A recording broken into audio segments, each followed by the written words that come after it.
Assalamualaikum warahmatullahi wabarakatuh. Perkenalkan, nama saya Narendra Adi Alfaristi dengan NIM 245416116 PN 19194. Di sini saya akan mempresentasikan sedikit materi tentang observasi habitat dan biota. Langsung saja kita ke pengertian observasi habitat dan biota. Observasi habitat dan biota merupakan proses pencatatan dan pengukuran terhadap kondisi fisik lingkungan perairan serta organisme yang menempatinya. Habitat mencakup tempat hidup alami bagi organisme laut seperti karang, pasir, batu, atau lamun. Sedangkan biota mencakup seluruh makhluk hidup yang ditemukan, mulai dari plankton, ikan, invertebrata, hingga tumbuhan laut. Tujuan utama observasi ini adalah untuk memahami hubungan antara kondisi lingkungan dengan keberadaan dan distribusi biota di suatu ekosistem.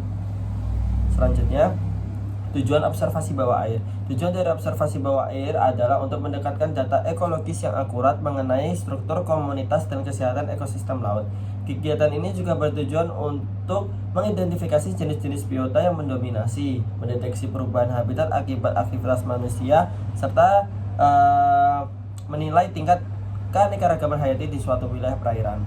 Hasil observasi dapat digunakan untuk mendukung kegiatan konservasi, pengelolaan kawasan laut, dan penelitian ilmiah di bidang kelautan dan perikanan. Selanjutnya, metode observasi habitat dan biota. Dalam observasi bawah air digunakan beberapa metode ilmiah seperti transek garis atau line transek, transek kuadrat atau quadrant sampling, dan point intercept transect atau PIT. Melalui metode ini, peneliti menelusuri area tertentu dan mencatat jenis substrat, tutupan karang, lamun, serta jenis dan jumlah biota yang ditemukan di sepanjang garis transek.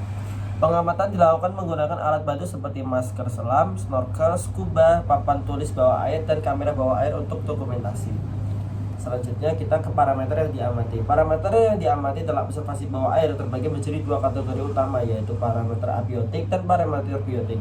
Parameter abiotik meliputi kedalaman, suhu, kecerahan, arus, dan jenis substrat dasar. Sedangkan parameter biotik mencakup keanekaragaman, kelimpahan, dan perilaku biota laut. Pengamatan ini penting untuk memahami keterkaitan antara kondisi fisik lingkungan dengan pola sebaran organisme laut di habitat tertentu.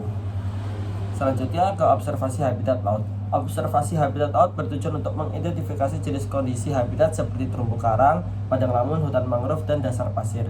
Setiap habitat memiliki karakteristik yang berbeda dan mendukung jenis biota tertentu. Misalnya terumbu karang menjadi tempat hidup bagi ikan karang dan invertebrata air atau invertebrata kecil.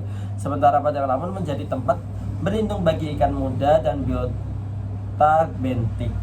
Dengan memetakan kondisi habitat, kita dapat menilai tingkat kerusakan dan potensi restorasi ekosistem tersebut. Selanjutnya kita ke observasi biota laut. Observasi biota laut dilakukan untuk mencatat keanekaragaman dan kelimpahan organisme yang ditemukan di habitat laut. Biota yang diamati dapat meliputi kelompok ikan, karang, moluska, krustasea, Echinodermata, dan alga. Selain itu, pengamatan perilaku dan interaksi antar spesies juga penting untuk memahami dinamika ekosistem. Data yang dikumpulkan kemudian digunakan untuk analisis indeks keanekaragaman, dominasi, serta kelimpahan relatif tiap jenis biota. Selanjutnya kita teknik dokumentasi dan pencatatan data. Dalam observasi bawah air, dokumentasi menjadi langkah penting untuk mendukung keakuratan data.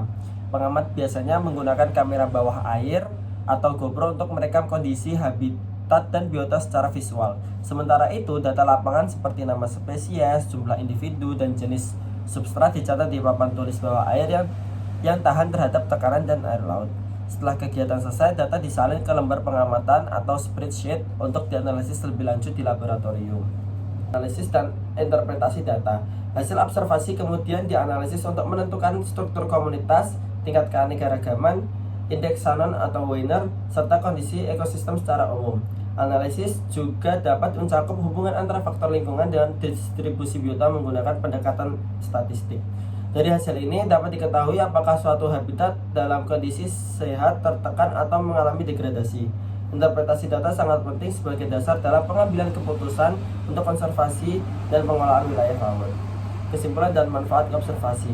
Observasi habitat dan biota bawah air merupakan kegiatan penting dalam memahami keseimbangan ekosistem laut. Melalui observasi ini, kita dapat menilai kondisi lingkungan, mengenali potensi kerusakan, serta memberikan rekomendasi untuk pelestarian sumber daya laut. Selain sebagai kegiatan penelitian ilmiah, observasi bawah air juga berperan dalam pendidikan, wisata bahari, dan pengembangan teknologi eksplorasi laut yang ramah lingkungan. Selanjutnya, terima kasih. Sekian yang dapat saya sampaikan. Apabila ada kurangnya saya mohon maaf. Billahi taufiq wal hidayah. Wassalamualaikum warahmatullahi wabarakatuh.